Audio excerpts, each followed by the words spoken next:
Hello दोस्तों, मैं हूं सुमन और आप लोग देख रहे हैं सुमन मार्को चैनल। आप लोगों का बहुत बहुत स्वागत है दोस्तों सुमन मार्को चैनल पर। तो चलिए दोस्तों शुरू करते हैं आज की नई कहानी। दुनिया में गरीब और धनी दो किस्म के लोग रहते हैं। अमीर होने का कभी घमंड नहीं करना चाहिए, कभी किसी गरीब इंसान का मजाक नहीं बनाना चाहिए, क्योंकि समय सभी का अपना अपना आता है। आज मैं एक भाई और बहन की अमीर गरीब की कहानी बताऊंगी। चलिए कहानी शुरू करते हैं।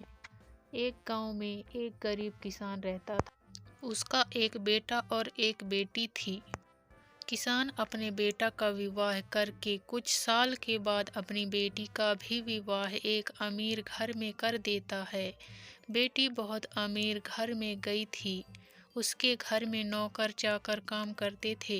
किसान अपने दोनों बच्चों का विवाह करके इस दुनिया से चला जाता है। बेटी को धन की तो कमी नहीं था, वहीं बेटा बहुत गरीब था। किसी तरह खेती मेहनत मजदूरी करके अपने परिवार का पालन पोषण करता था। उसकी पत्नी भगवान भोलेनाथ शिव की बहुत बड़ी भक्त थी। गरीब होने के बाद भी वह भगवान से कोई शिकायत नहीं करती थी।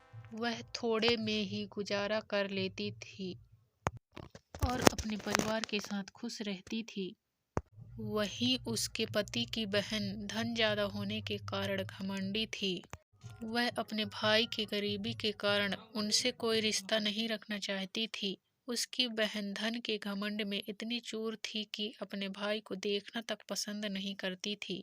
समय बीतता गया और बहन के नंद की शादी पड़ी। उसने अपने भाई को बुलाया तक नहीं। किसी तरह उसके भाई को पता चला और वह बिना बुलाए ही बहन के घर शादी में चला जाता है। बहन उसको देखते ही अपने नौकरों से कहकर घर से बाहर ही लौटा देती है। भाई भूखा प्यासा रोते हुए जा रहा था, तभी रास्ते में उसको एक बूढ़ी माँ मिलती। उन्होंने उस भाई से पूछा, बेटा क्यों रो रहे हो? इतने में वह अपनी सारी दुखदाई कहानी बताता है। बूढ़ी माता ने उसे समझाकर चुप होने को कहती है। बूढ़ी माता जी गरीब किसान के बेटे से कहती है कि यहीं पास में मेरा बगीचा है, चलो कुछ खा के आराम कर लो। दोनों बगीचे में जाके खरबूज खाते हैं। फिर बूढ़ी माता ने एक थैले में खरबूज और कुछ खाने पीने का सामान रख के उसे वहां से घर भेजती है। घर पहुंचने के बाद बच्चे सब अपने पिता के आगे पीछे घूमते हैं। उसकी पत्नी अंदर से पानी लेकर आती है और तुरंत थैला हाथ से लेकर देखने लगती है कि मेरी नंद क्या दी है। बेचारा भाई वहां से चला जाता है। उसकी पत्नी जैसे ही उस खरबूज को काटती है खाने के लिए, उसमें बीज के जगह हीरे मोती चमक रहे होते हैं। वह बहुत खुश होती है देखकर। फिर अपने पति के पास जाकर कहती है, दीदी को हमारी गरीबी देखा नहीं गया है, इसलिए इतने सारे धन दी है। बेचारा किसान भाई सोच में पड़ जाता है और किसी से कुछ कहता नहीं है। अब बेचारा भाई भी बहुत धनी और पैसे वाला हो गया।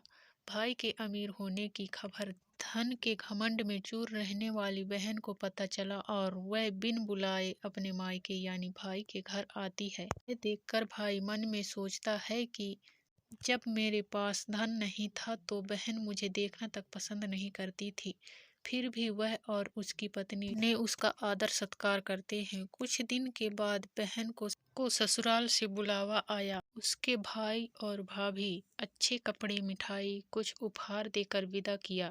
इतना सब देखकर उसकी बहन की आंखों में आंसू आ जाते हैं।